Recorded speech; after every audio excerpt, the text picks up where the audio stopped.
I have said it once, and I will say it again. The Assassin's Creed franchise is a lost memory of what it once was. Despite it not being the return to form that a number of Day One fans, like myself, wish it would be, Assassin's Creed Valhalla feels like a love letter to the series. It does this by returning beloved features from previous entries while still evolving by establishing its own identity.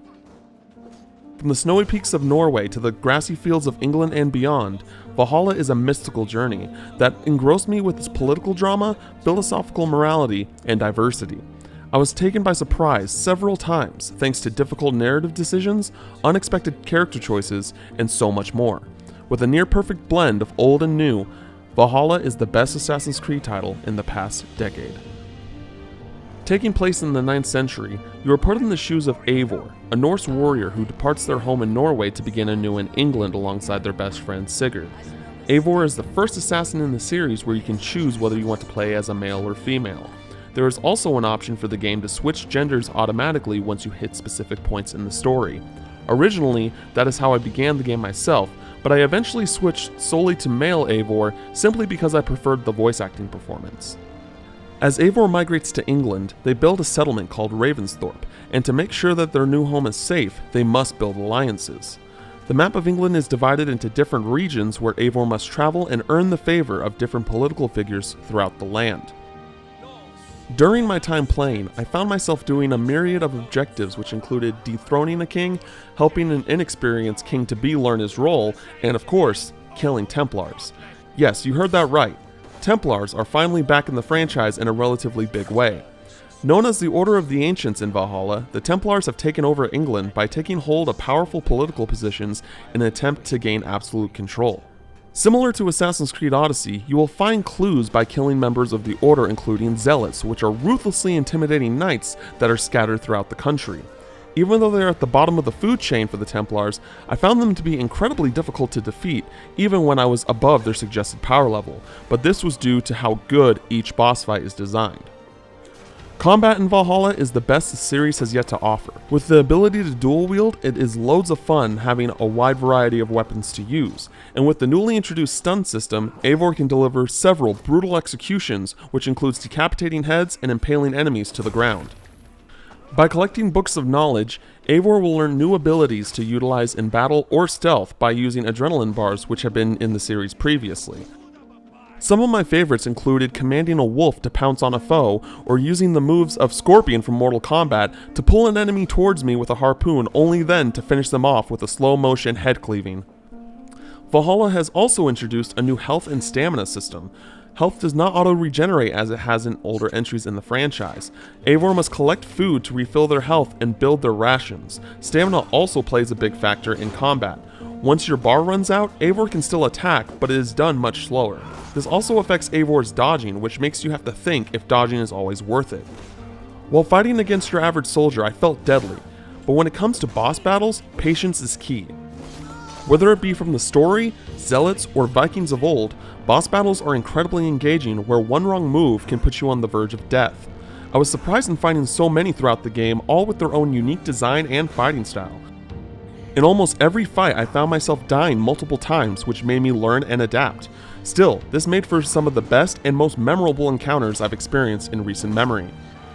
When speaking with Assassin's Creed Valhalla producer Julien Lafayette earlier this year, I learned that the team at Ubisoft Montreal wanted to make the most immersive experience in the series. For the most part, I think they succeeded. Throughout my time exploring, I would find scenarios where people were in need of help. Running into someone on the side of the road or saving a fox inside a burning building felt like the world I was in was real, even if what I was accomplishing wasn't always compelling.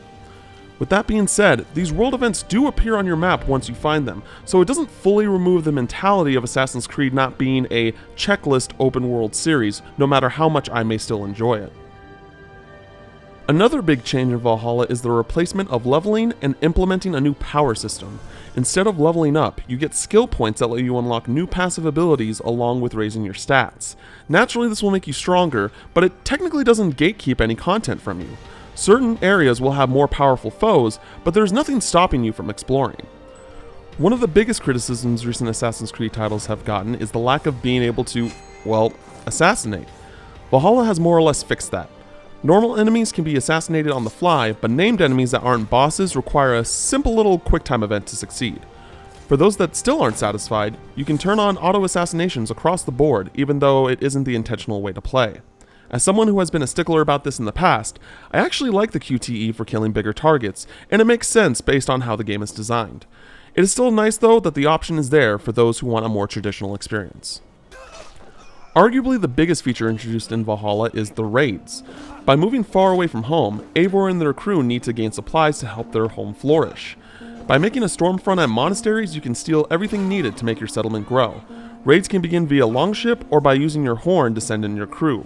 There are other forms of wealth around the world as well, such as finding new weapons and armor, or rare metals to upgrade what you already own. Gear is much more minimal compared to previous entries, as they can only be found through chests or specific missions.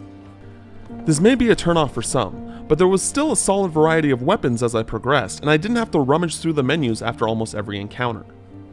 What really makes Assassin's Creed Valhalla stand out from the pack is how well they implement Norse culture and mythology into not only the story, but the world itself. At points it will be fused with other clans or even inside your own.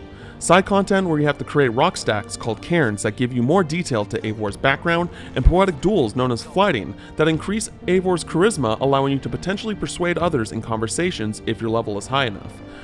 The fact that Norse mythology was going to play a part in Valhalla was expected, but to the level that it goes is nothing less than shocking and somehow even builds from there. Your settlement also provides you with numerous rewards and customizations from your time exploring. Using the materials obtained from raids, you can establish different buildings, whether they be shops, a stable, or houses, which provide more buffs when you start a feast.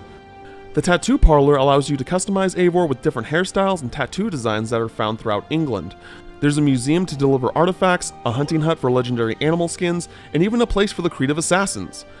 Not only are there great resources in your settlement, but there are also minigames that capture the essence of Norse culture.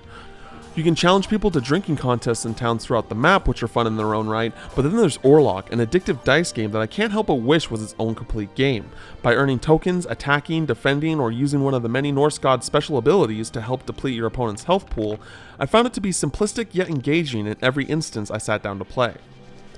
As your settlement begins to grow, so does your relationship with the inhabitants. Some will ask for your help, and by doing so, you will learn their backstory of what led them to the settlement and, in extension, Eivor's care for the clan.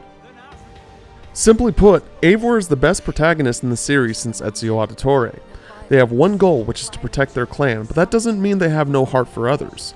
With Eivor willing to do whatever it takes for their people, shows that family is more than just blood. Assassin's Creed Valhalla implements this idea from the moment you press play. Eivor has many layers to their character, and when trying to gain the favor of those they're working with, they genuinely care about them and want to see them reach their goal. But there are costs to Eivor's involvement. I had to make difficult decisions in the story which sometimes led to death or unknowingly gave the enemy power. Thanks to a well-written, colorful cast, each major character I interacted with I found myself attached to after having deep conversations on their beliefs and views on life. The narrative also took many unexpected twists and turns that all struck a chord with me, whether it made me happy or sad. Assassin's Creed Valhalla is not the Assassin's Creed game that I wanted, but it is the new gold standard for games in the franchise. Each piece of content feels meaningful, whether it's to build out the characters, stories, world, or culture. Going in, I wasn't particularly excited about the historical period and Norse culture with it being common in today's media, but I've come away enthralled, wanting to learn more than ever before. Assassin's Creed Valhalla is going to be a gaming experience that will stick with me for years to come.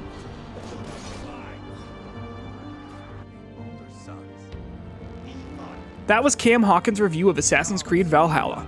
What did you think of the game? Let us know in the comments below, and remember to like, share, and subscribe to DualShockers for all things Assassin's Creed.